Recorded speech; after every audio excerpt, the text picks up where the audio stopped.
actions and attitudes of our community as we go forward as a community. So please, as we go out and we are interacting with everyone, that we keep these in mind. It's about the human condition and treating each other with respect and dignity in all that we do. So thank you, Rick, the council, Irene, you were here, and those that helped craft this, so thank you very much. Communications, Rick. Thank you, sir. First opportunity for citizen input and community announcements. So if you have anything that you want to say or address the council on that's not on the agenda, or want to elaborate on something that may be in the agenda for later, please feel free. We have these wonderful yellow cards on the podium back there behind Mr. Riley's head. If you want to fill them out and run it up, we will get you your opportunity. First person is Lee and Kim Wigan. You guys are up.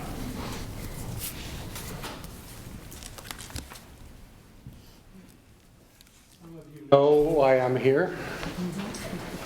My name is Lee Wiggins. Live in beautiful downtown Canby, Oregon. Have all my life.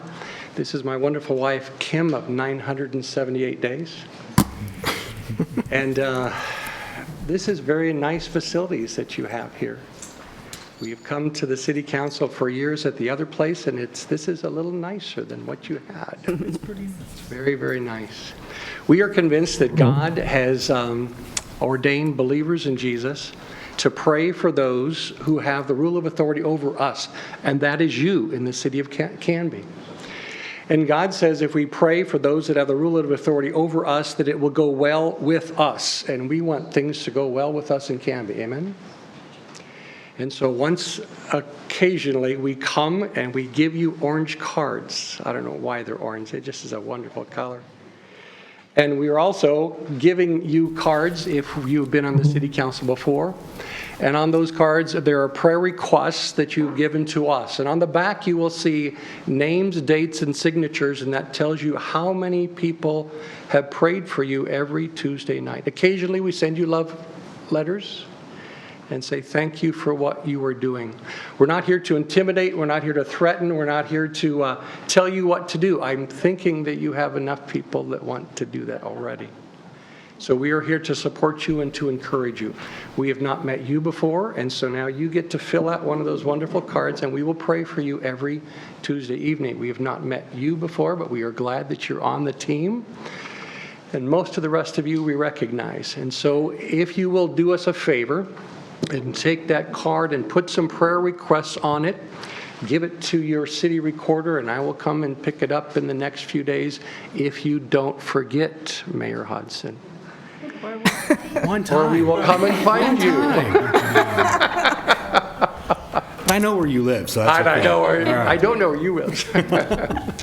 And I shared tonight when I was playing tennis with one of my friends what I was doing. And they said, what do you do in the city council?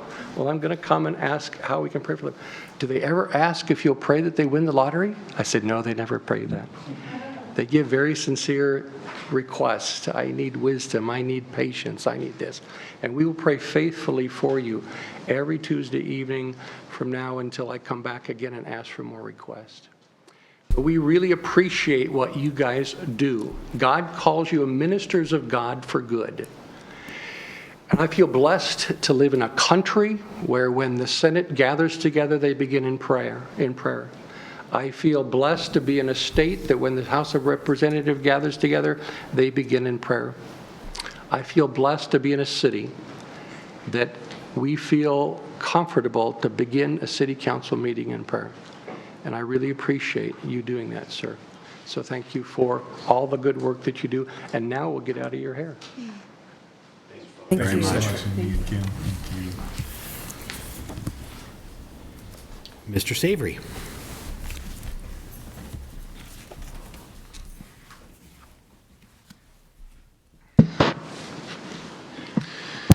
My name is John Savory. I live at 980 Northwest 22nd here in Canby. And I want to thank you for the last time I was here, the request was being made that this statement be crafted. And I've thought about that a lot ever since. So thank you for getting the citizen input and crafting such a statement. For me, it was a statement reaffirming that Canby is an open and friendly place to visit and to live.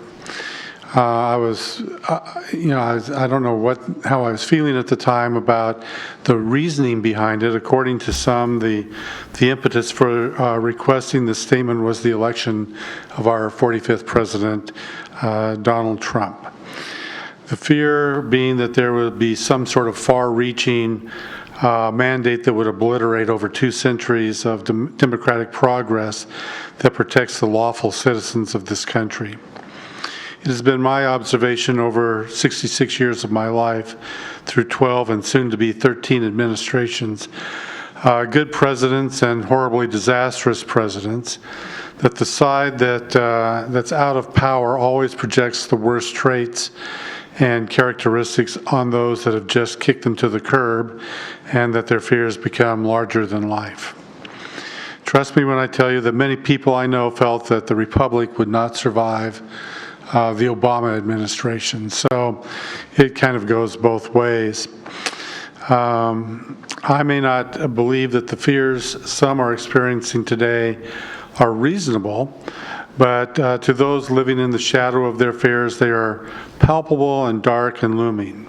So to quote a man of towering courage, one of my heroes, who had every reason to be fearful, he said, "We must build dikes of courage to hold back the flood of fear." That man was Martin Luther King, and we just celebrated his day just a couple of days ago. And for those who ask for the statement, I would remind them that there already exists a statement far stronger and far more powerful than anything that the city council may craft, although you did a great job, plaudits for that. So we hold these truths to be self-evident, that all men are created equal, that they are endowed by their Creator with certain unalienable rights, that among these are life, liberty, and the pursuit of happiness. This is written and guaranteed in our Constitution and applies to all legal citizens of the United States of America, regardless of ethnicity, religion, or gender. These rights have not always come easy, and many have given their lives in order to protect these truths. Your City Council has sworn to uphold the laws embodied in the Constitution. I'm confident that the rights and the laws enumerated in the Constitution carry a bit more weight than anything our esteemed council might advise, but I thought you did a pretty darn good job. I would say that, again, in my experience, in less than 40 hours, when we have a new incoming administration, no matter what your feelings, that over the next 4 years, the sun is still going to rise in the east and set in the west.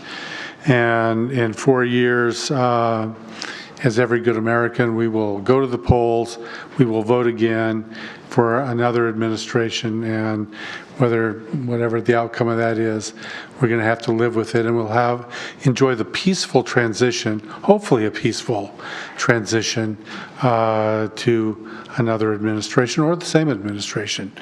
But I think you did a great job on your statement, so thank you very much.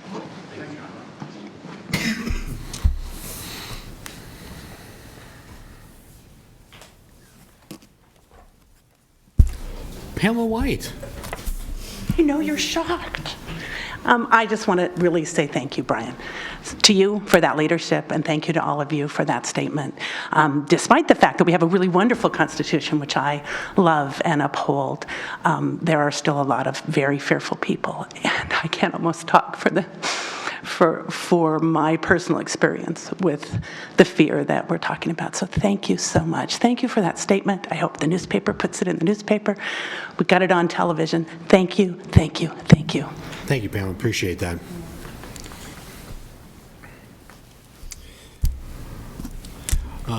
Any other quick comments at all? All right, I will move into mayor's business. It's been a jam-packed 2 weeks. Just to start off, I want to say thank you, and Councilor Parker shared this with me and brought it to our attention. I want to say thank you to Canby Rental and Equipment. One of their employees thought it best to hook a snowplow up to their ATV and run it around the sidewalks downtown, and I believe they hit a little bit of the park and cleared out a few walkways and whatnot in the downtown core, and so a tremendous thank you for that. Yes, that is a spontaneous applause is warranted. I think that when we have, what do we call it, Snowmageddon? Snowpocalypse, whatever the latest news channel was targeting or labeling this as, and we don't have snowplows in Canby. It takes some ingenuity, and I heard story, there's a neighborhood that they got together and they literally went driveway by driveway in their stretch of streets and cleared the sidewalks and driveways of everyone in that neighborhood. But that's the ingenuity that gets created, and that's the stick-to-itiveness that I think that Canby citizens are known for and appreciated for. And so kudos to Canby Rental and their employee. I think I can say Sarah. I think it's okay to say Sarah's name on TV. We'll just say Sarah. So if next time you're in Canby Rental, thank her for doing that.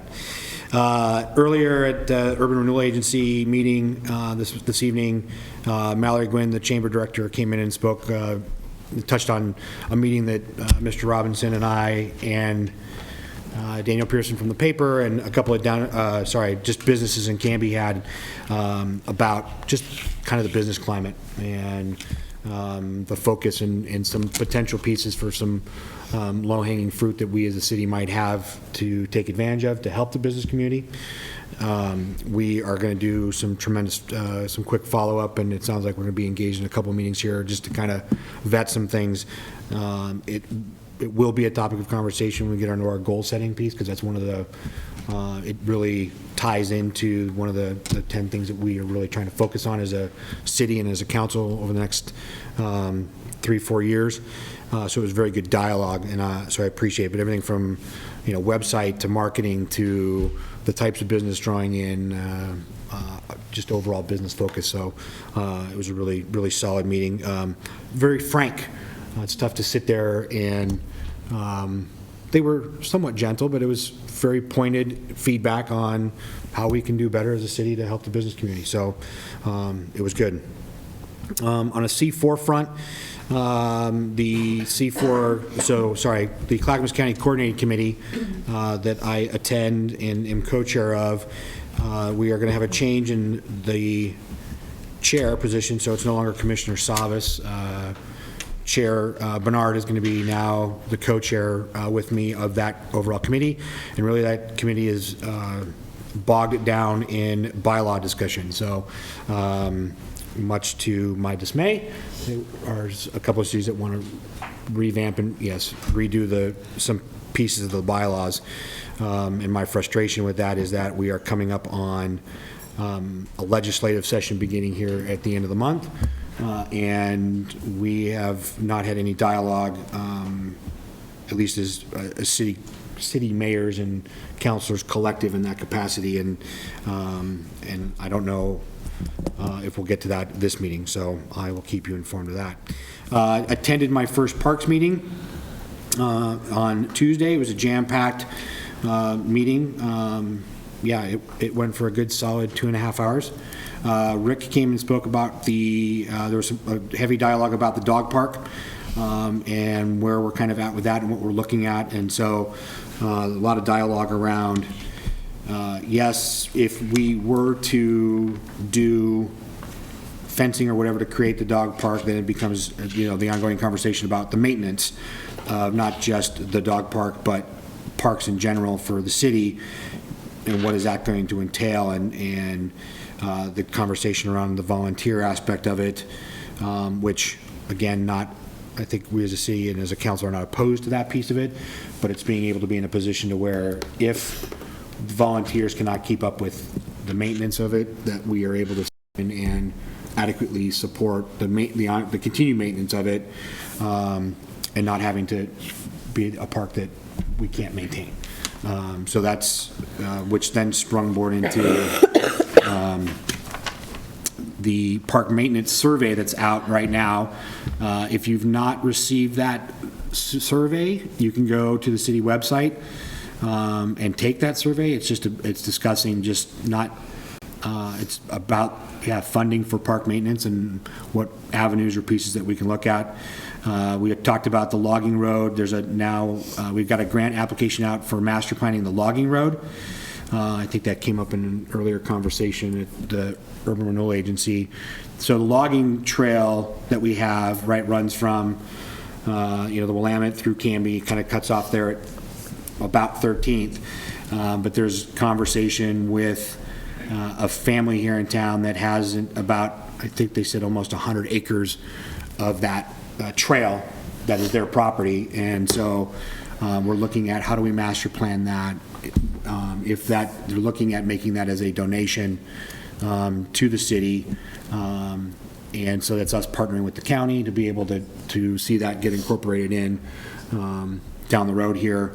And it's a conversation that I've had with the previous mayor of Molalla and have started with the current mayor about, is there a way they're working on their end, our direction, and we're working on our end towards their direction. How can the county help us meet in the middle and get that taken care of? So again, lots of conversations still to go. Willow Creek Restoration Project was a topic of conversation, and that's just I think a 3-year plan. Rick, is that jogging your memory? Yeah. And then some new agenda items for next couple of meetings. So that's what's on the parks front. So let me see if that pretty much takes care of what I've got. Thank you, Mr. Mayor. Yes, sir. On the boards and commissions that I'm the liaison, the only one that met since our last meeting was Planning Commission. I spoke with Chair Savory on that, and there was 2 matters that came before the Planning Commission. I was not able to be there in person on that one. First was a zone change from R1 to R2. There's an old house on a lot that is big enough to potentially have 2 lots, and it was requested by the owner to change it to R2. There's some potential plans in the future to renovate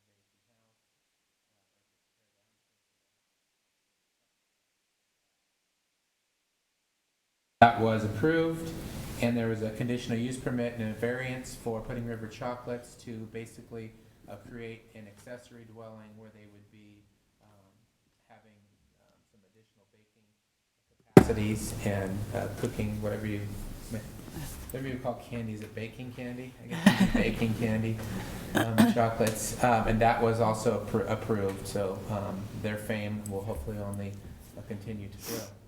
Excellent. That was it for Planning Commission. Thank you, sir. Councilor Parker. Well, happy Independence Day. We're starting the process of getting that together, so we're looking for a few more volunteers. Contact Jamie Stickle with our Main Street program if you'd like to get involved with that. I attended the Historic Review Board meeting on the 9th. Let's see, I believe Councilor Spoon joined us on that. We've got reviewing additional historic homes to be put on the register.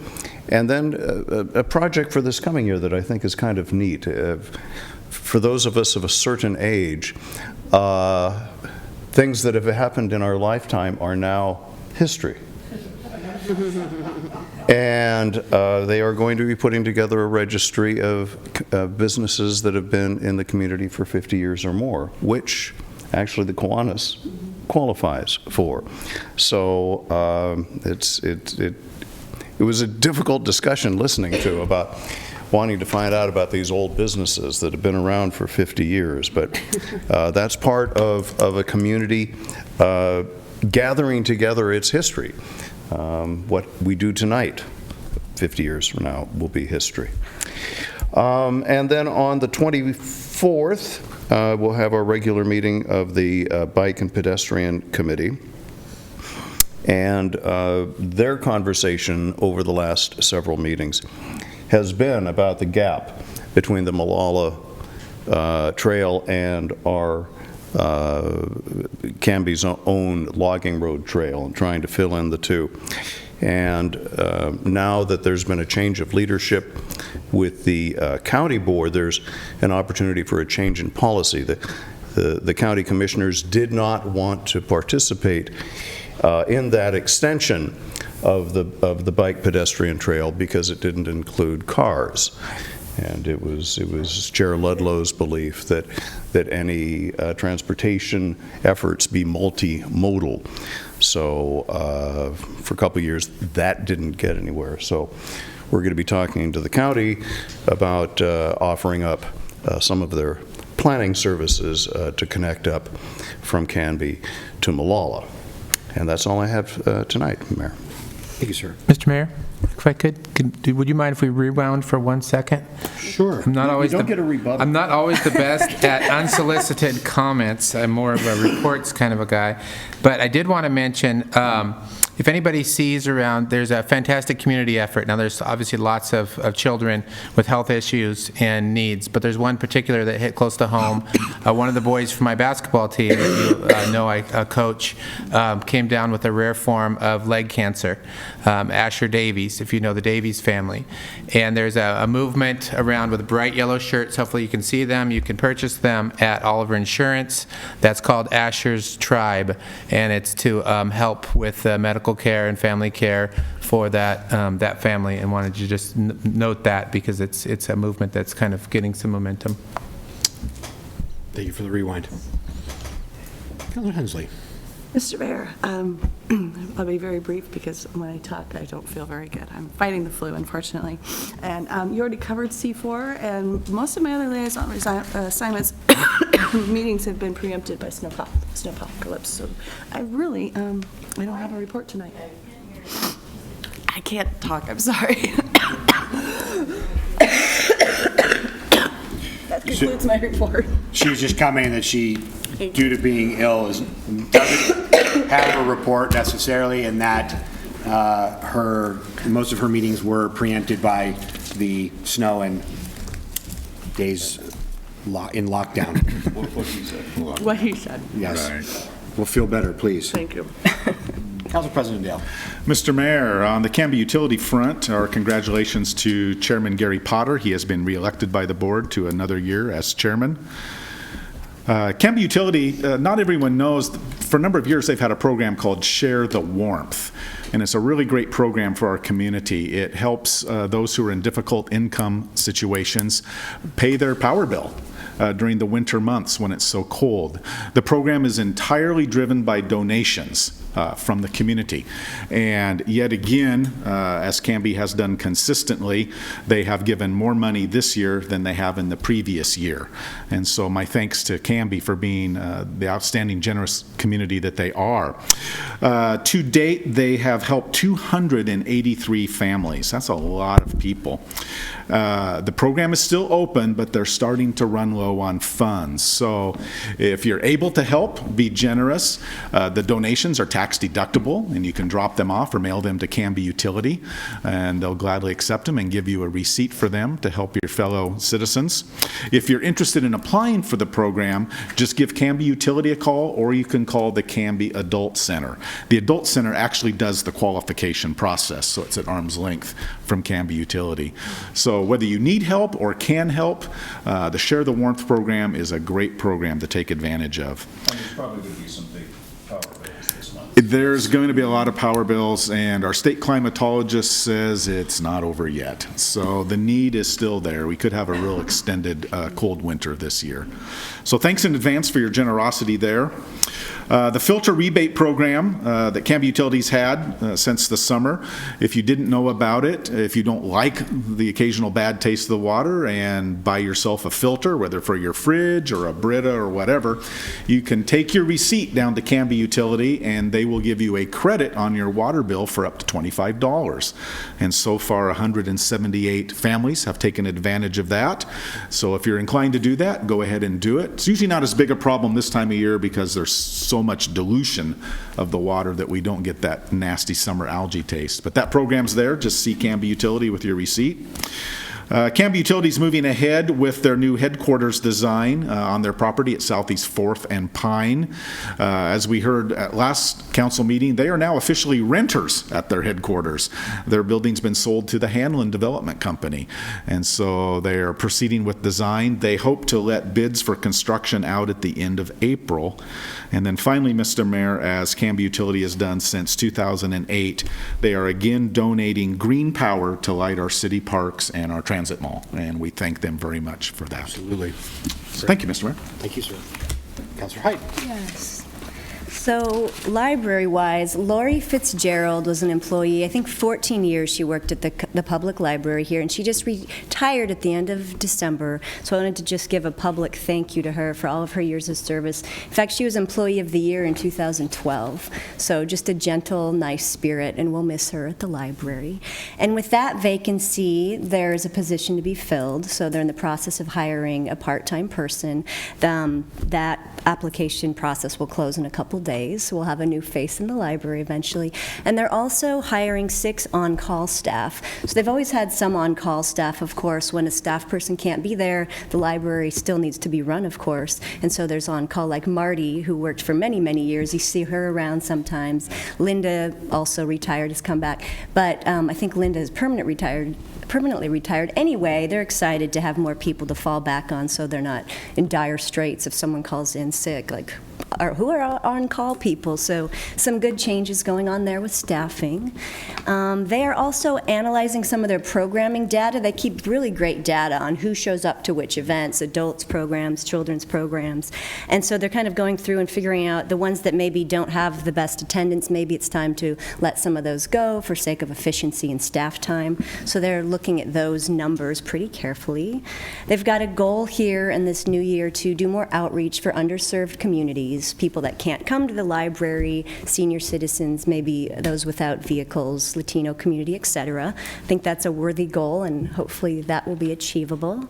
They're seeing some problems with service animals, a large number of service animals now in the new library, and so that's a bit of a difficulty because some of the animals aren't in harness and don't appear to be actual service animals, but by law they can't actually ask them to leave. I think there's only 2 questions that can be asked. Is that a service animal? And if the answer is yes, what service does it provide? And then a person would just say, maybe making something up, they don't know. But it's kind of difficult if there's too many animals parading through. So I don't know. I mean, she's working with Joe, our city attorney, I think. But there's new problems and challenges with the new library. And of course, that's one. Computer stations, we're working out that. Teenagers are here and little kids here. So there's kind of growing pains, but they're, I think, working on that like champs. So things are, some of the problems are being worked out there.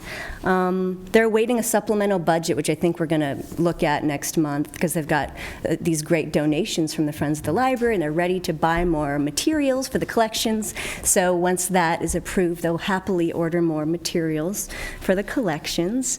And the Friends of the Library, their annual meeting, they always invite the whole public, and especially the council. They love it when we come. Their annual meeting is February 9th at 5:30 right there in the Willamette Room across the way over there. It's always a good time. They'll give you the hard sell to join as a member. It's fun. Good group of folks, and it's fun to be a part of that group.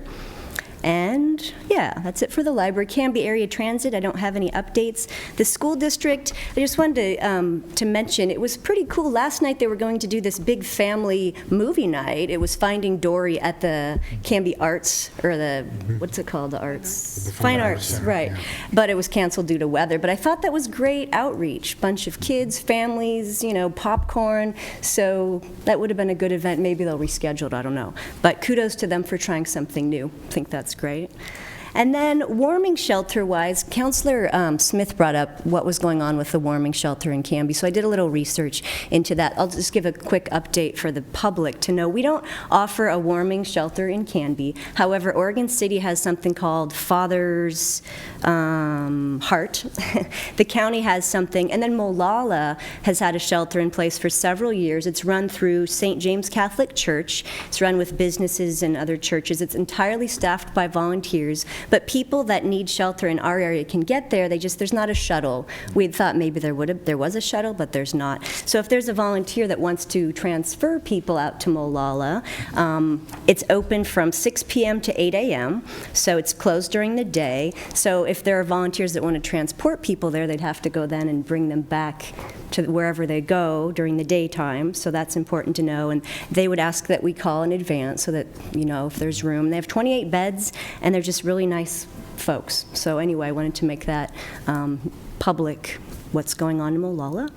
And then lastly, I attended the Concilio meeting. So Bridging Cultures has an advisory committee. It's called Concilio. Most of them are Spanish speakers. That's their first language. And so it's conducted in Spanish. And so I went, and there was somebody that kindly interpreted for me because I don't speak Spanish. But I was so pleased to get a sense of what they're doing. Just a couple things they talked about. They had Clackamas Women's Service presentation for someone that's bilingual. By a woman that's bilingual. That was good. They talked about their information night that they had at the end of December. They talked about immigration, and they had a team of lawyers that were answering questions. And then they talked about their goals for the coming year. So it was just good to make contact, and I'll kind of update you as I learn what goes on there. But it's good to bridge that culture, I think. So that's what I've got. Thank you for the update on the warming piece. I appreciate that. Yeah, you're welcome. Doing some of that legwork. Yeah, sure. Councilor Spoon. Thank you, Mr. Mayor. Councilor Parker already talked about the Historic Review Board, and it's my intention to attend every meeting at least once between the snow and the flu that has taken our city by storm. I did not, but I attended Historic Review Board, and I was really touched. It's a great reminder of how rich our culture and our history is here, and the volunteer team that runs that is doing an extraordinary job, and they have a lot of big things planned still, so that was really fantastic to participate and watch that. I attended CTV5's board meeting yesterday, the day before yesterday, and first I wanted to acknowledge what a great service they provide to our community, both a number of ways. One is that they help facilitate government transparency by sharing these meetings online, by recording them and putting them online, and I think that's a really important piece for our community. And they talked about that and what other roles that they might take moving forward. It is really a great piece of Canby in terms of an opportunity to teach citizens of all ages, and also to give a cultural piece to engage in, those people that enjoy that type of art, photography, videography. The equipment is expensive. There's a huge barrier to becoming a part of or to embracing that desire, that urge for art or that piece of expression, and CTV can really break down an economic barrier there. And I think that, so their hope in moving forward is to increase engagement, and there are a couple of ways that they're looking to do that. And it was exciting to see them talk about ways that they might have open houses or really reach out particularly to the youth, because there's a huge lack of career and technological education right now. And with incoming legislation that was just passed in the fall, there might be some money available at the school level, and CTV5 might be able to be a partner. They're exploring that, their relationship with the school, and whether or not some of that money might be available where CTV5 can then partner with the school and help facilitate or be a partner in career and technological education. But even if that piece, we don't know what's going to happen with that money. We don't know where it's coming from yet. We don't know how much we'll get if we get any of it, and we don't know if we get it if there's a piece for CTV5 there. What it did do is it opens a bigger conversation about ways that we might engage in the youth that may not be traditional learners or maybe artistic or technical career education type learners, that CTV5 can really be a venue for them to explore that. And we have this great resource in our community. So I'm looking forward. It sounds like this year the big piece that they're looking at is further engagement with the community and seeing how they can bring more people into the program and into the organization to really make the best use of all the materials and equipment that's there. And so that's really, it's exciting. It's a huge asset. When my family and I talk to people from other communities, they can't believe that we have such an incredible asset. And it was exciting to see them focusing on how they can engage the community and making best use of it. So that's what's happening there. Great. Thank you, Councilor. Thank you, all of you. I don't. Chief, would you care to address the council this evening? I'm good. Okay. Happy man. Thanks for being We'll move into approving the consent agenda. Mr. Mayor, I move for approval of the minutes of the January 4th, 2017 City Council regular meeting and special meeting of the same date. Second. Motion to approve the consent agenda, which include the minutes of January 4th, 2017 council regular meeting, and then the special meeting was made by Council President Dale and seconded by Councilor Height. All those in favor? Aye. Anyone opposed? Carries 6-0.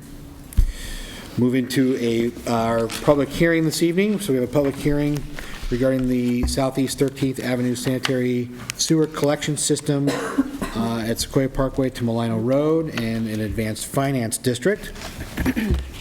We'll read my blurb here. The matter presently before the hearing body requires a public hearing. All interested persons in attendance shall be heard on the matter. If you wish to testify on this matter, please fill out a yellow public testimony card down there in the back and give it to the city recorder, which is Kim there on the end. Hi, Kim. At the appropriate time, please step forward to the microphone, state your name and interest in the matter. Those people that are interested in testifying as either proponents or opponents, please indicate your desire to speak by raising your hands at this time. Okay. For longer presentations, proponents and opponents may buy time from one another. In so doing, those either in favor or opposed may allocate their time to a spokesperson who will represent the entire group. All questions must be directed through the mayor. Any evidence to be considered must be submitted to the hearing body for public access.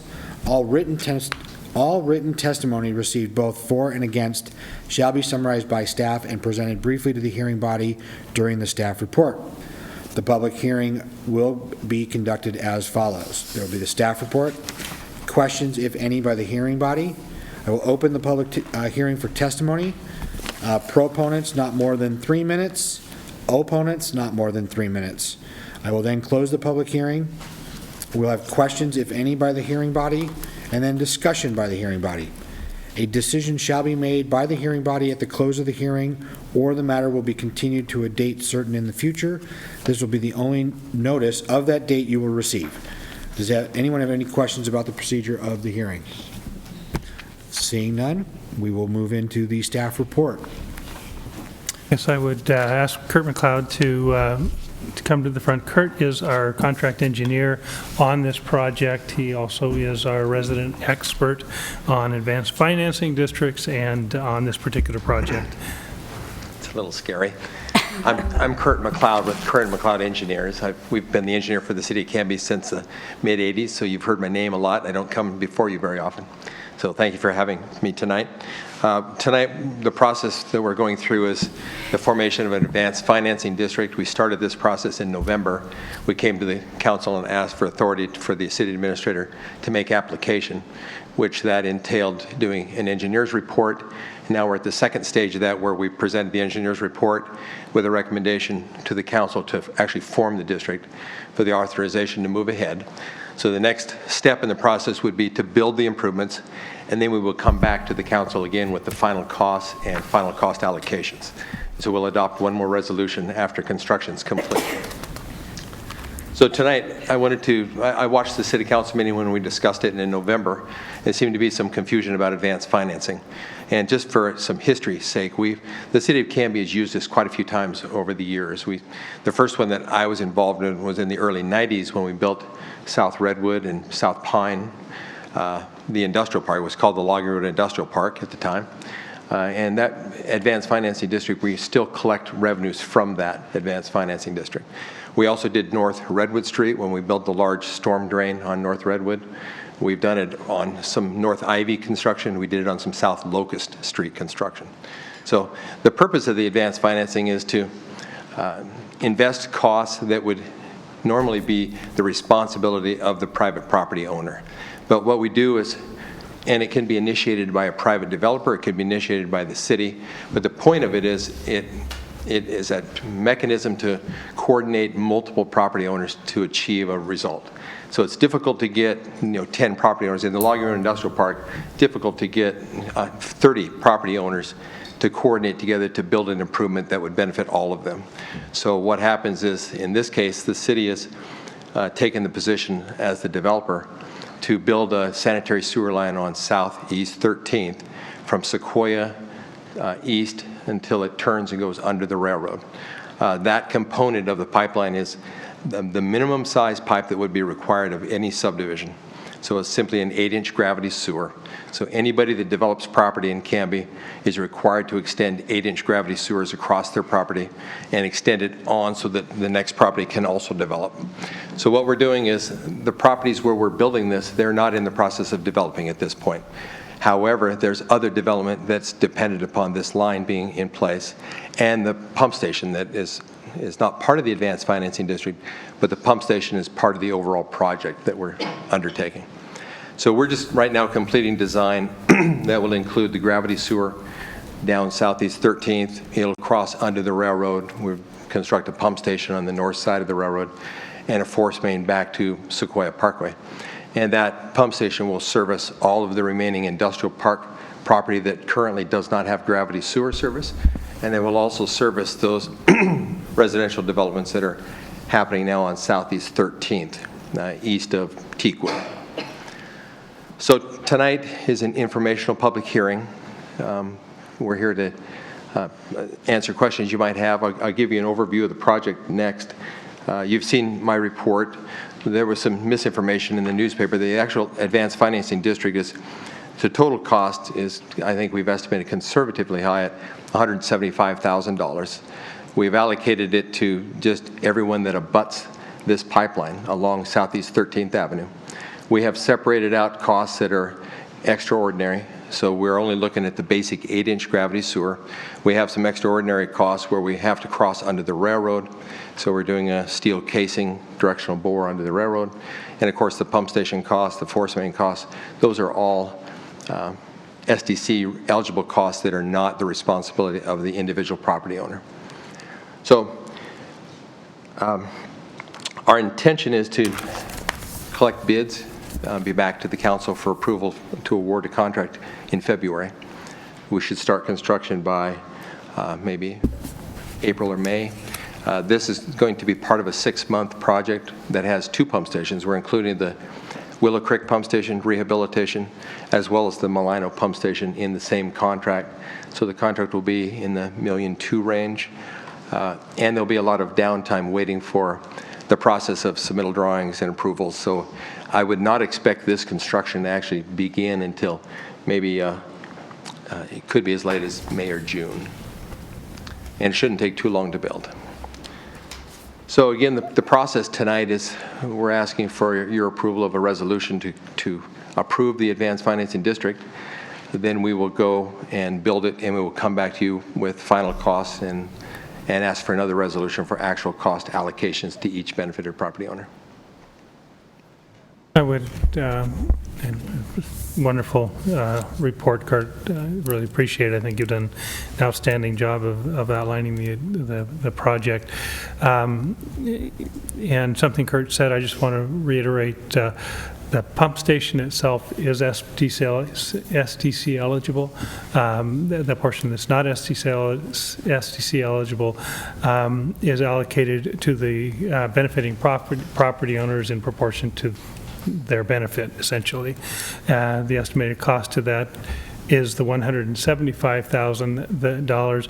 The number that had been reported was the initial estimate of the total cost, and we actually think that the total cost is going to run a little bit higher than that, but so there was just some confusion in that reporting, and the FD is not expected to allocate I think it was $875,000, roughly there, to the benefiting property owners. We did have 2 items of correspondence that we received from persons about this project. The first was Lisa Wygant, who had indicated that it was her request and belief that an appropriate rate to be assigned to this, and interest is charged on the unpaid amount, was, and she'd identified the November 2016 U.S. government inflation rate of 1.69%. Kurt and I actually went back and forth on this particular issue for a couple days in emails. It's important to know that the city has the legal authority to charge whatever it wants, up to a maximum of 9%. And in our discussions, we were looking at both a kind of a standard CPI approach to assigning an interest, or a construction cost index approach to assigning an interest, and then defining a term in which to set the interest rate from. Meaning, if you look at the 10-year average or 20-year average, or up to 30 to 60-year average, the number changes because the economic cycles change and they affect the cost of construction. Our recommendation to you is the 3.25% plus 25 basis points that would cover the administrative costs that the city is going to incur in managing this advanced financing district. I would point out to you that even though the property owners may choose not to connect to this property, they have the right, if they so choose, to pay that investment off on day one. They don't have to finance based on this financing arrangement through the AFD if they choose to pay it off today. And that's an option that property owners have. The last advanced financing district that I am aware of that the city was engaged in, the city had established a 9% rate, and we felt that was, under any scenario, just not a good rate. So our recommendation to you as part of the staff report is a total rate of 3.5%. 3.25% would reflect the component of the whole relating to what we think the inflation factor is, and a 25 basis points or 0.25% to administer the program from the city side. The second letter that we received was from Kathleen Myron, and it's a several page letter. It might in fact be 7 pages, I don't know. Several page letter dated January 18th, 2017, in which Kathleen Myron had expressed concern about the location of the pump station itself on the property that is proposed for use for its construction, and had cited a number of concerns and a number of considerations. Kurt and I have talked briefly about this, and he has shared a picture of the site with me, and I'll pass it around so that you can see it. But it is an actively farmed site, so as an actively farmed site, you're unlikely to find protected species of vegetation on it, or other factors that would contribute to a decision not to place a pump station. Additionally, when you establish a pump station, you establish it in the lowest point practical, because what you're trying to do is gravity feed the waste into a specific point from where it can be pumped to a higher elevation so that it can be gravity fed again. And that's what we're trying to accomplish here, trying to identify a low point at which to place the station so the waste can flow into it, and then we're able to pump it up so it can flow again. So I'll pass this around so that you can get a visual. What I would ask as you take testimony from the audience and as you discuss this yourself is that we proceed with this. We did check and verify that this is not on a FEMA flood map as a flood hazard area. So it's not on the 200-year map, and there are certainly puddles that will form on this property as they form all over town, and just the nature of low spots is that it attracts water that absorbs into the soil over a period of time. Kurt and I spoke very briefly about this before the meeting, and it would be our recommendation that when you've completed the public hearing process and can consider the resolution, that you also authorize us to meet with Kathleen Myron and have a conversation with her, explain the city's position, and hear any other specific concerns relevant to a very specific identified matter on that property, as distinguished from a generalized statement. And if mitigation is necessary, we'll take the steps necessary to accomplish that. Great. So moving in, any questions at all for staff or for?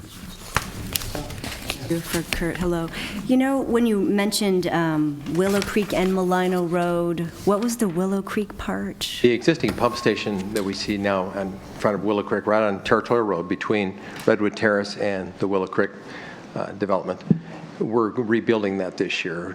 A few years ago, we extended the line across 99E, and it's intended to serve an area that's maybe twice as large as the area north of 99E. It's twice as large on the south side of 99E. So that pump station has been in the master plan to upgrade and will increase its capacity. So that's being built this year. And we do have in our capital improvement plan, we identify both new installations, as is the case with the Malino pump station, and renovations and reconstruction of existing sites that we currently have located pump stations, and the reference to Willow Creek was to an existing pump station. Will they be a similar size, I'm curious? It'll look very much like it does today. So the pumps are larger, the force main will be larger, but it looks very much like it will today, like it does today. They sit below the ground. We're pipe bursting the force main to make it larger, so there will not be a large excavation for that.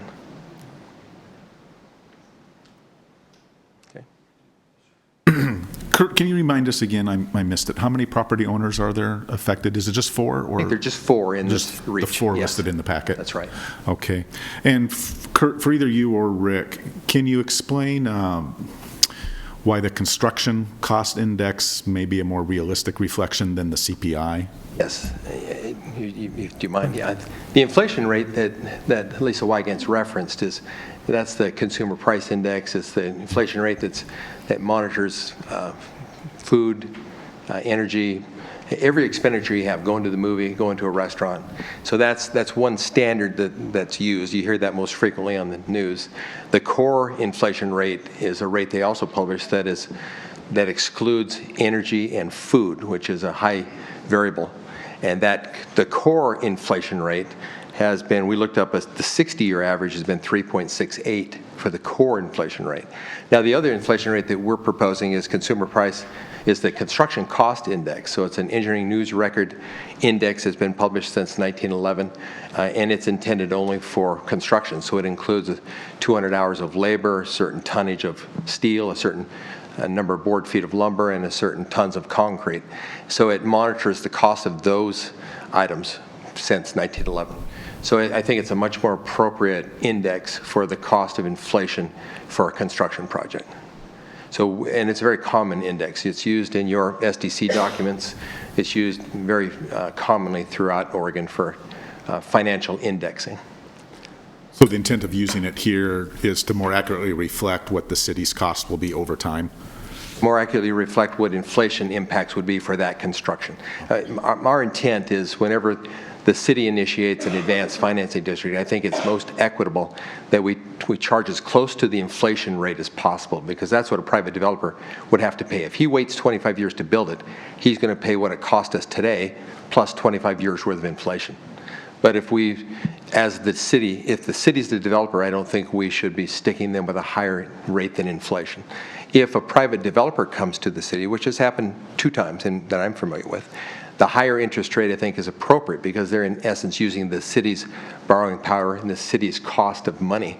So in that case, I think the cost of money is what should be charged. So I think it's those two situations we should consider. If a private developer is asking the city to do it, then the cost of money, which might be 4, 5, or 6%. But if the city's initiating it and we don't want to impact the private property owners, inflation is more appropriate. And I think the construction cost index is a direct reflection of what the inflation cost would be for a construction project. So that the city stays whole on the project. Well, the city Hopefully. stays whole either way. I mean, in fact, the city has some jeopardy in that there's a benefited property that's south of Southeast 13th that's outside of the city limits currently and outside the urban growth boundary.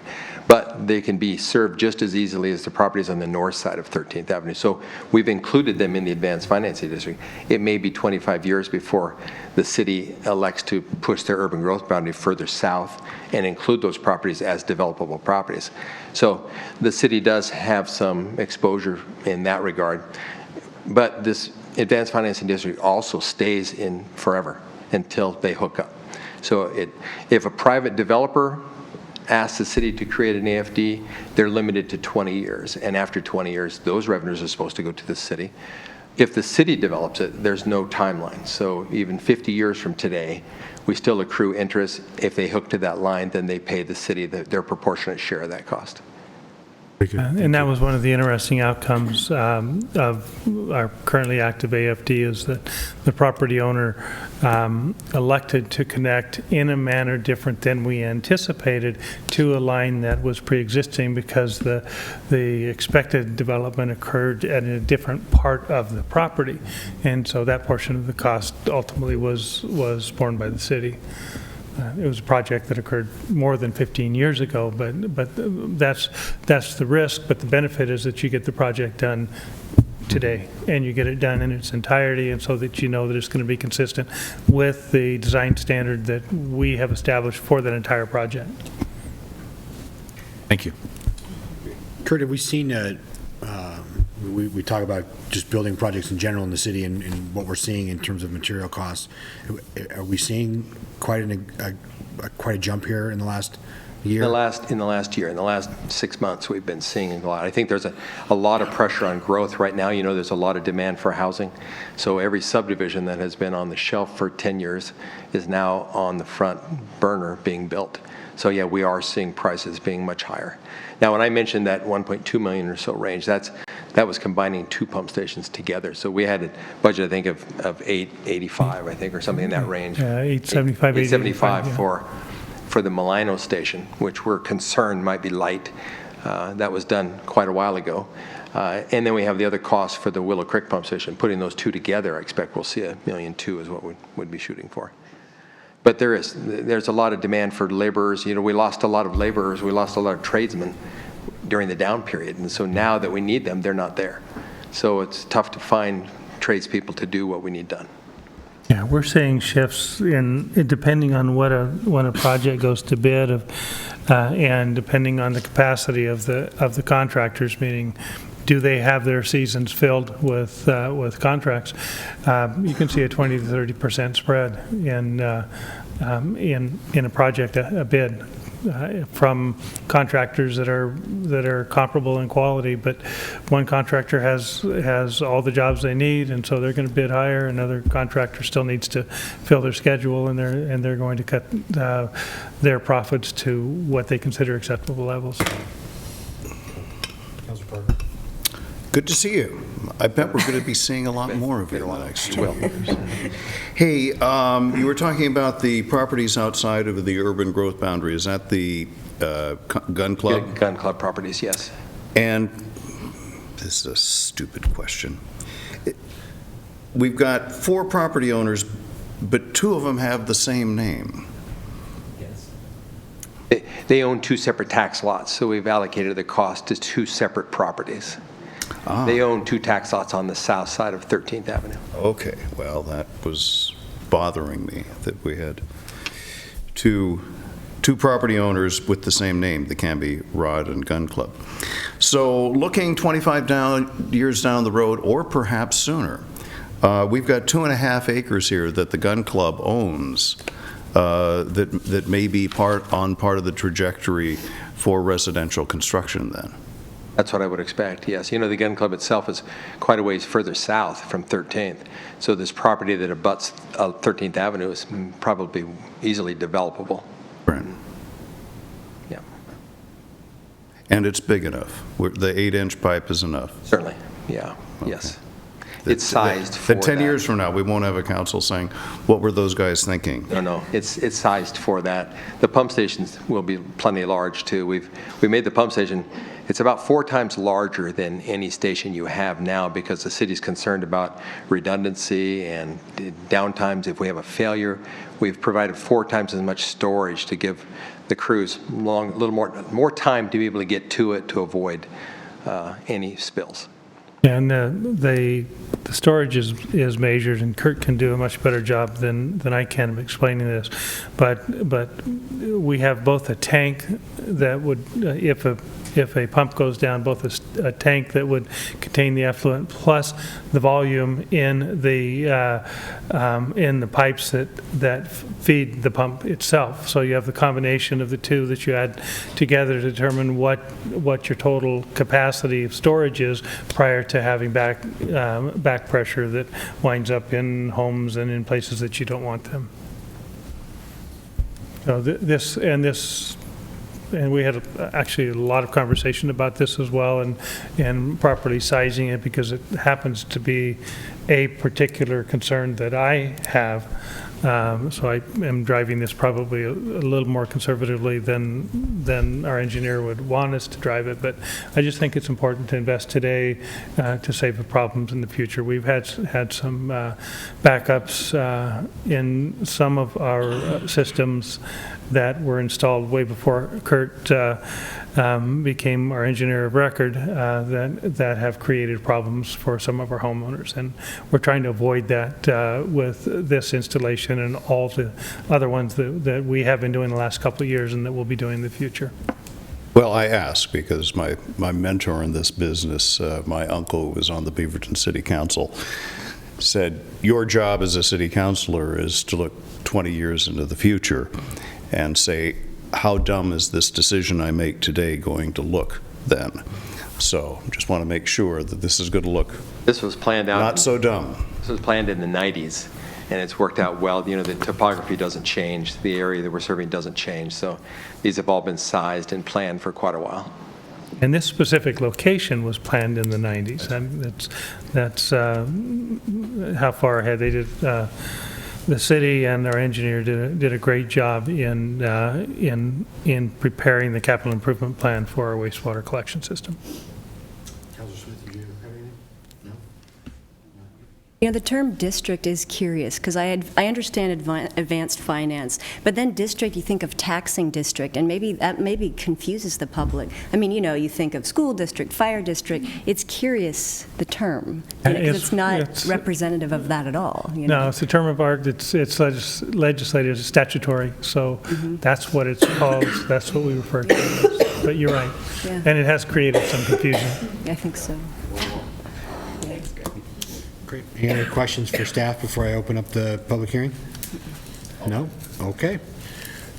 Thank you, sir.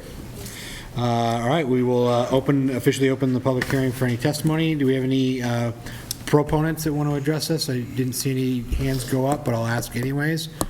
No? Okay. Any opponents? Anyone that's not for us going ahead and doing this? All right, great. I will close our public hearing then. Any additional questions from the dais at all? No? All right. Discussion. Any comments on this at all? I would simply express my appreciation to Kurt for the work that he has done in getting the easements for the property, the negotiations he's done with the Wygants to secure them, which is technically a topic for another day, but I just want to compliment him on the work that he's done in moving this project along as quickly as it is. Like concludes that public hearing and our discussion. We'll move into resolutions and ordinances. Kim? The first item we have is Resolution 1257. This is designating the Southeast 13th Avenue Sanitary Sewer Improvement Project as an advanced financed public improvement and providing for advanced financed reimbursement from benefited property owners. Great. Thank you, Kim. We just had that public hearing, and so if there's any further questions, now's the time to ask. If not, I will take a motion. I move that we adopt Resolution 1257, designating the Southeast 13th Avenue Sanitary Sewer Improvement Project as an advanced finance public improvement and providing for advanced financed reimbursement from benefited property owners. Thank you. A second? Second? Motion's been made by Counselor Height and seconded by Counselor Smith to approve resolution number 1257, a resolution designating the Southeast 13th Avenue Sanitary Sewer Improvement Project as an advanced finance public improvement and providing for advanced finance reimbursement from benefited property owners. Any further discussion? No? All those in favor? Aye. Anyone opposed? That passes 6-0. The next item we have is Ordinance 1456. This is before you for second reading. This is authorizing a contract with Angel Tracks Mobile Video Surveillance of Newton, Alabama for the purchase and installation of surveillance camera equipment and cellular data service plan for the Canby area transit fleet of buses. Kim and Rick, you want to? And this is a matter that you had considerable discussion on at your last council meeting. If there are any questions, I'm happy to answer. And this is, again, just re-putting or updating and putting cameras in our buses and In our updating all buses. that equipment Yep. and whatnot. And you're here, would you like to say anything, or? Oh, that's not you, I'm sorry. I take that back, sorry. Okay. Oh, you're next on the agenda, aren't you? Yes, sorry about that. Okay, jumping the gun a little bit. Yes, that's what this is, so the cameras and security equipment in our new buses and upgrading in the existing buses. I'll take a motion, please. You go for it. Somebody else can. You're fine. Mr. Mayor, I move that we approve Ordinance 1456, authorizing contract with Angel Tracks Mobile Video Surveillance of Newton, Alabama for the purchase and installation of surveillance camera equipment and cellular data service plan for the Canby area transit fleet of buses. Motion has been made by Counselor Smith, seconded by Counselor Hensley to approve Ordinance 1456, authorizing contract with Angel Tracks, authorizing the mayor and city administrator to execute a contract with Angel Tracks Mobile Video Surveillance of Newton, Alabama for the purchase and installation of surveillance camera equipment and a cellular data service plan for the Canby area transit, or CAT, fleet of buses. Any further questions or discussion? Okay. All those in favor? Roll call. Anyone opposed?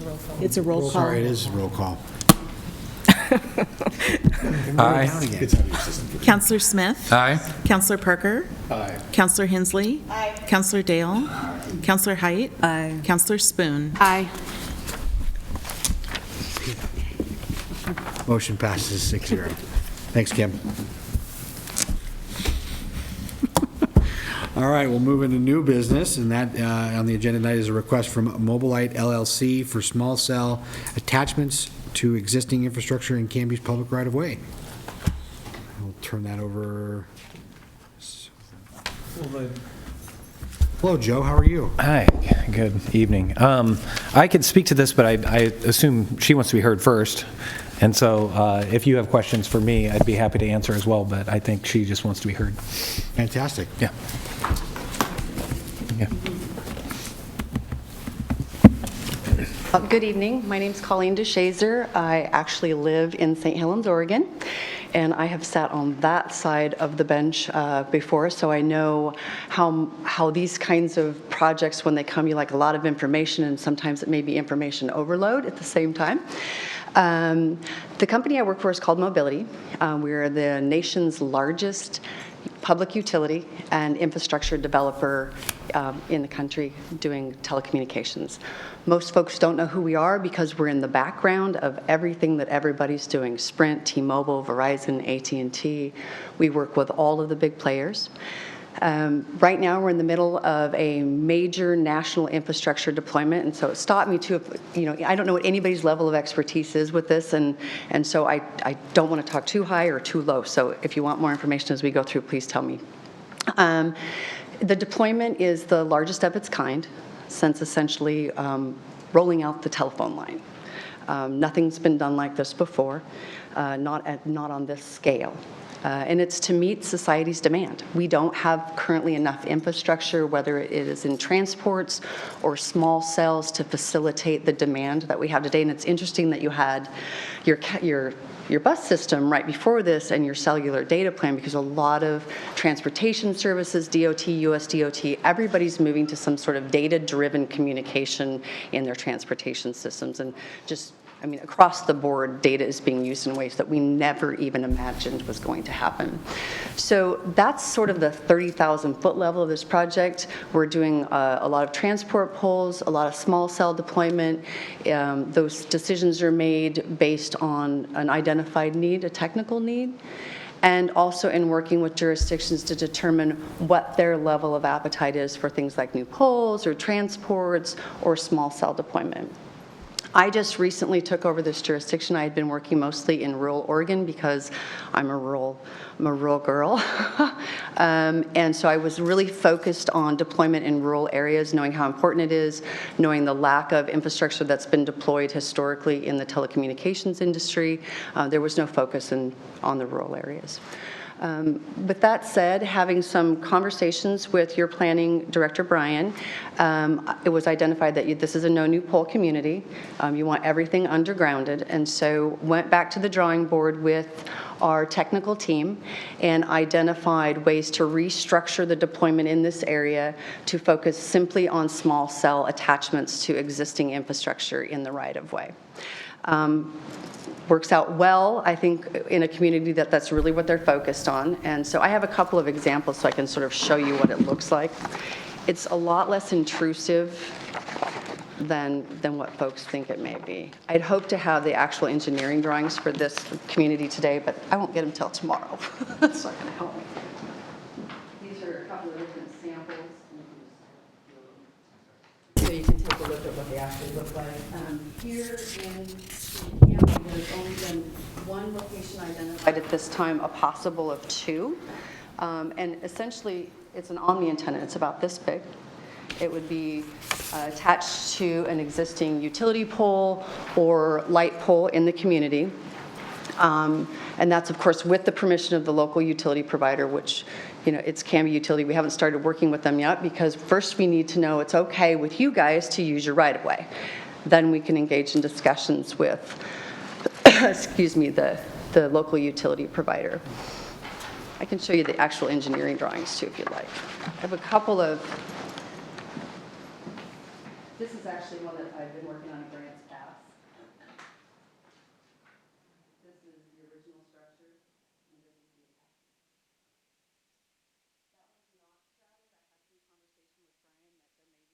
Desire to have the antenna shrouded. We had a conversation about that's sort of a beauty is in the eye of the beholder thing. I've done a lot of camouflaging on these projects, and often they don't turn out to look as well as folks think they may. It may look worse if we try to camouflage the antenna. Mayor, can I ask a question? Yes, please. So what is it that you're asking the council to do tonight? We had originally, because this was a no new pole community, Brian had suggested that we come and talk about considering an alternative to that undergrounding, because we can't put everything underground when it comes to telecommunications. So what we're really looking at right now is for you guys to know that the project is here, and that we would like to be working with the city attorney, of course, because we know we'll be required to get a franchise agreement at some point.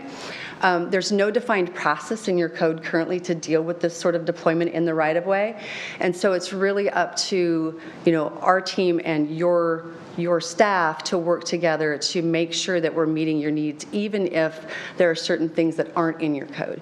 So things like the undergrounding is specific to pole structures. It doesn't specifically talk about the electric utility connection. Those are things that we would not have any issue with whatsoever. If you want the electric line undergrounded, easy, done. We do it all the time. If you want shrouding, we can do that, even though those things are not identified in your code, because we want to be good partners. Sorry, I've had a cold too. Mobility expects to be around a really long time, and as part of this deployment, making and creating good relationships with the jurisdictions is a key to this deployment. For example, in some jurisdictions that I'm working in, they're deploying Wi-Fi in the schools, and actually building additional infrastructure to accommodate their fire department because they don't have, you know, enough capacity in their communications, those kinds of things. And so I don't know if opportunities like that exist in the city of Canby. We haven't gotten to that level, but it's really more about what's your appetite for allowing this sort of infrastructure deployment in your right-of-way, because there's nothing currently to address that. That's a follow-up question on that. Sorry, are you asking us as a council to authorize our staff to engage in these conversations with you? I think it could be as simple as that, certainly. I mean, they have been, but it's sort of, because there's no codified way to manage this, it really needs everybody to collectively know what's going on and working through it together. Well, and I could say where I was coming from when I suggested that she probably should come and speak with you first before we even start down a road of a franchise agreement or going to planning and actually seeing if it meets planning, is that there has been in the past, heretofore, this ordinance that says all facilities and utilities that are new have to go underground, right, if they're going to be in the public right-of-way. But then there's this idea, you know, that's thinking of cables and poles. Well, if there's existing poles, and there's a different idea out there, which is cell towers.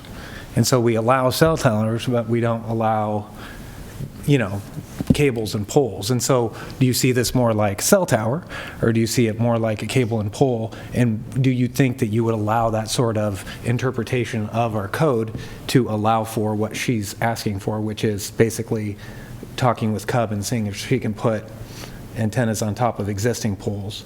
Or is that more closer to you, like going along PGE and doing your own cables, which you've disallowed recently? Just background information, what our attorney's talking about is, so a couple years back, Clackamas County wanted to run aerial, extend basically fiber, but wanted to do it aerial into Canby, and we don't do that. It has to go all underground, and so it became a big cost argument and conversation that we had with you know, county, and what does that mean, and then also with our other telecommunication companies here. So I guess my question, and I guess counter to that, Joe, is based on your interpretation of our code, this is not the cables we're talking about in the aerial piece. So does this go against that? Is that, I mean, is this a gray area that we are going to then have to kind of iron out, and therefore are you, I mean, moving forward, you're supposed to treat everybody exactly the same, right? So if you're deciding now that, yes, this is indeed different than the spirit of our ordinance and allowable under the ordinance, which you could go ahead and say, then you just have to be aware that the next person who comes and asks for this, you would want to grant it because you want to be equal to everybody coming in, so. But this to me seems like technology that is different than what that was then.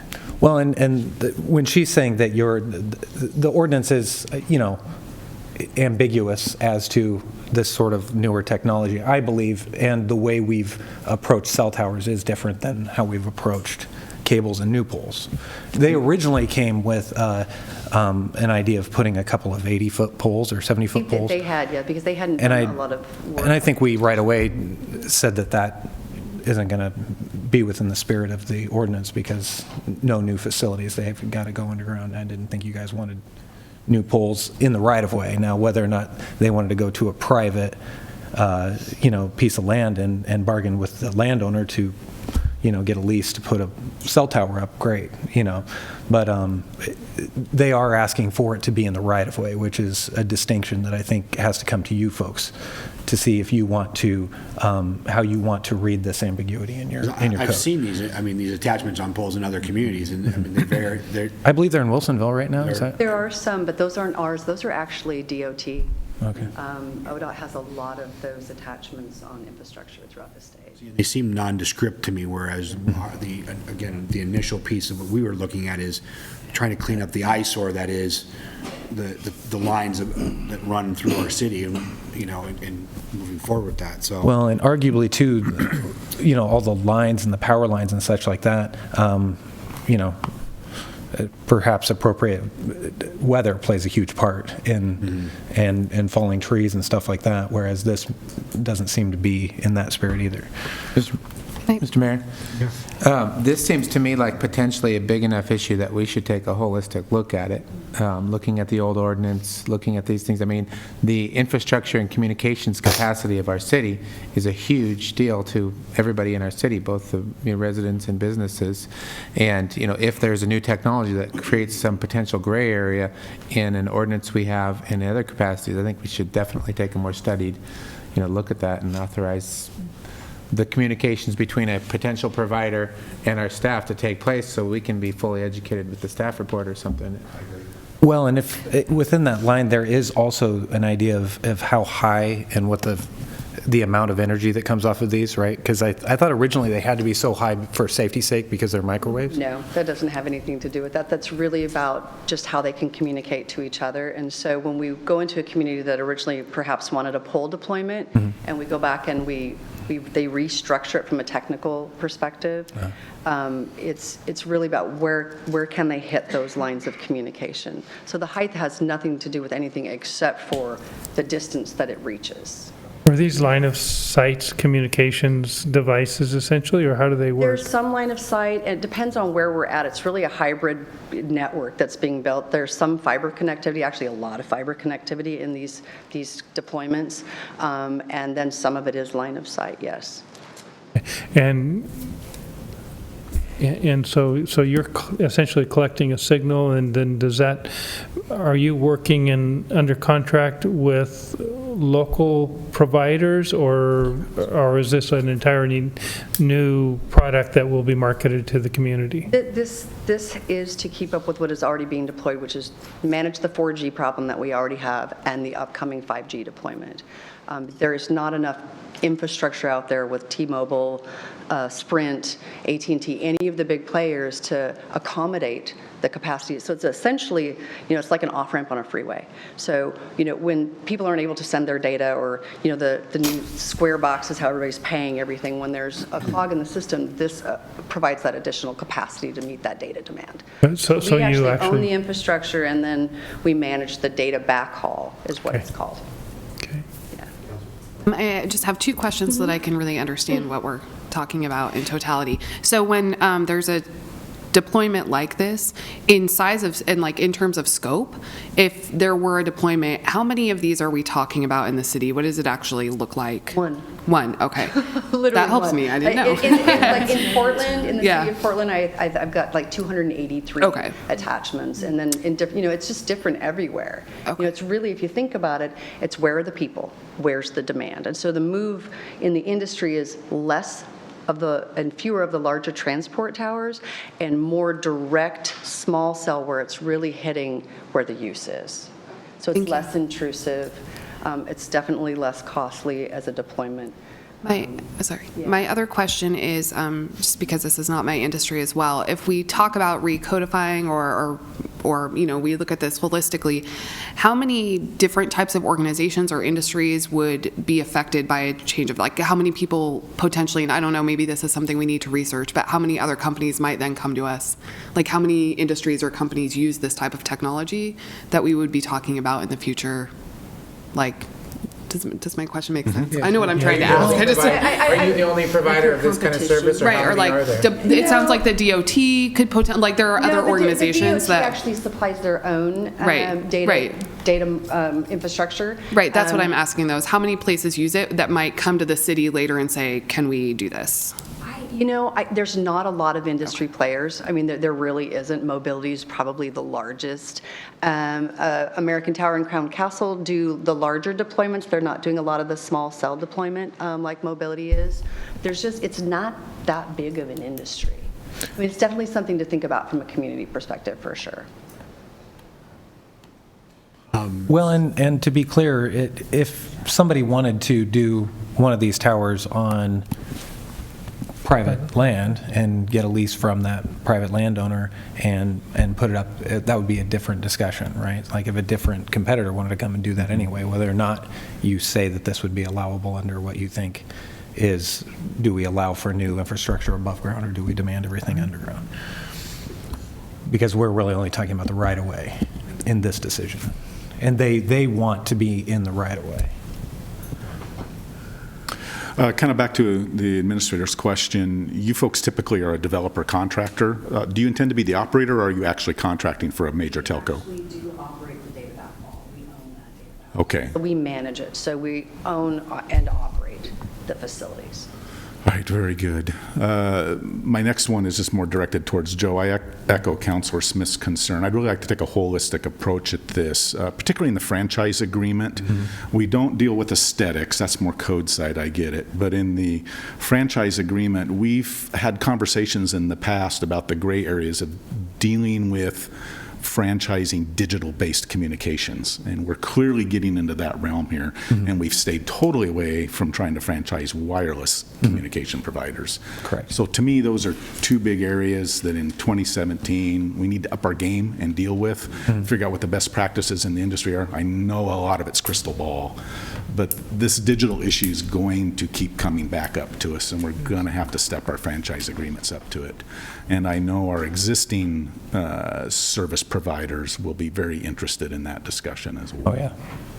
I will tell you that Mobility doesn't have any issues with the franchise portion of this.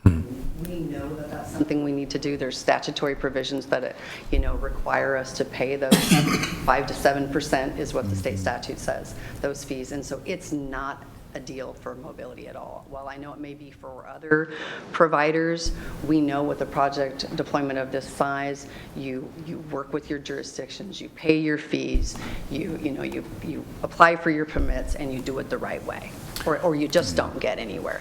I will tell you that we do have a couple of franchise agreements that have already been approved in the state, and I'm working on numerous franchise agreements, but they all take, some of them take a lot longer than others, for sure. Joe and I were talking about this, gosh, it's probably 6 weeks ago, and you had mentioned, and maybe you want to follow up, if my failing memory serves me, that the city of Wilsonville had been working on an update to their code to address this, or am I thinking wrong? Well, and it was a local, I think it was Wilsonville. So we can look and see that too. And if you guys wanted a workshop on that in the coming, before you even answer this question, that could also be something, if I it's think that would be valuable. And I wasn't really looking for any answer, more just to make sure that you knew what was going on so that we could continue discussions with staff and really start that heavy, communication and information exchange. And so it didn't come, from left field for you guys, and you knew what staff was. And as I remember, and I read that, and I'm pretty sure it's Wilsonville, but as I remember, they were pretty specific on their permitting for this type of an application, including establish some limits on the total numbers and some other characteristics of it that helped to manage both the current and the long-term impacts of this newer technology. Basically what Councilor Dale said and Councilor Smith, we've spent many times, much time in work sessions over telecommunications and franchise fees, and I think this warrants one also. So to translate, Counselor Henry, she's all for a work session. What they said. Okay. Counselor Parker? Yeah, I was going to say the same thing, although I'm getting dangerously close to my question of what are we doing here? That I don't quite know what the ask is. If it's, should our staff continue to keep talking about this? Yes. Otherwise, I'm baffled why it's before us. I think that our next step is for staff to work out, meet with the representative. I didn't get your name, I apologize. Colleen DeShazer. Colleen? Colleen or Holly? Colleen. Colleen. Meet with Colleen and a organization's representative so we can better understand the technology and then look at existing models. Wilsonville and whoever else has already developed the models, and then so that we can speak to you in plain English in such a fashion that the presentation recommendations we make to you in a work session will be material that you can take and work with and formulate an ultimate decision based on recommendations. We can provide a lot of information from the other jurisdictions here locally that we're working with that are probably a lot farther ahead than some of the others. Eugene is one, and they're very aggressive in their technology and how they want to deploy it and what they want it to look like and all of the things that you had mentioned. So we can share a lot of that information as well. And this was just an effort to not, say, go down the road where we draft a whole franchise agreement and then come back and the initial question answered that you can't even do that. So I mean, we were just trying to avoid not asking the most important questions first. Is there interest? There is interest. There, Okay. I say go forth. Let's plan on having you staff, Joe, dot your I's, cross your T's, dig into it. Okay. Figure out what we need to do from a planning department standpoint in terms of those pieces, and then what do we need to do and look at the what we've got already on the books and what needs to be addressed in that regard. So I think that's, go forth and conquer. Yeah. So any other comments or questions at all? Thank you. Yeah, thanks, Colleen, appreciate it.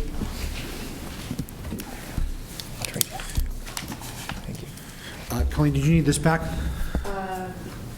can keep it if you want to look at it, or you just present He's, if you want to. he's the resident. Okay, good. So, If I keep it. Perfect. that's why I was gonna hand it to you anyways. I'm like, it's a pretty picture. That looks like, we could do that. Yeah. The nerdlyism. The nerdly. All right, we'll move into city administrator business and staff reports. Mr. Robinson. I just have one item to report. I did receive late this afternoon an email from one of those organizations and groups that characterizes communities, and we were identified in this particular study as the second safest mid-sized city in the state of Oregon, behind only Sherwood, in cities with a population between 10 and 20,000, and we were the 13th safest overall throughout the state, based on the data that they had massaged to make that determination. So I passed that information on to Daniel Pearson, and I'm sure he'll follow up and be able to provide us some great coverage for, again, another indication that Canby is a great place to live. Perfect. Thank you, sir. Yes, sir. And in that vein, I read today that our own Pappy's, what was it, Greg, number 5? Number 7. Number 7 on the list of 12 restaurants in Oregon you absolutely must eat at. Yes. Oh, wow. So The all Maybe not at 9 o'clock at night. maybe not right now. yeah. Tomorrow 6 o'clock in the morning. Yeah. Great. Second opportunity for citizen input, if anybody would so care to address. All right. Seeing none. Kim, action review. You have approved the consent agenda. You've adopted Resolution 1257 and Ordinance 1456. Great, thank you. Joe, is there an exec session this evening? No. There is not. I would also add that you've given me marching orders to come back with a workshop in the near future. Yes, definitely. Great. All right, next on the agenda is to adjourn. Before I do that, look at you jumping the gun. Again, I want to thank all of you for the input on the statement. I really appreciate that. And I know that that's a heavy topic, and it's a tough piece to look at, but I appreciate everyone's input, and it's valuable for sure, so thank you. I will take a motion to adjourn. Second. Great, motion's been made by Counselor Hensley and seconded by Counselor Spoon to adjourn. All those in favor? Aye. Anyone opposed? All right, we are done, 6-0. Canby, good night, thank you.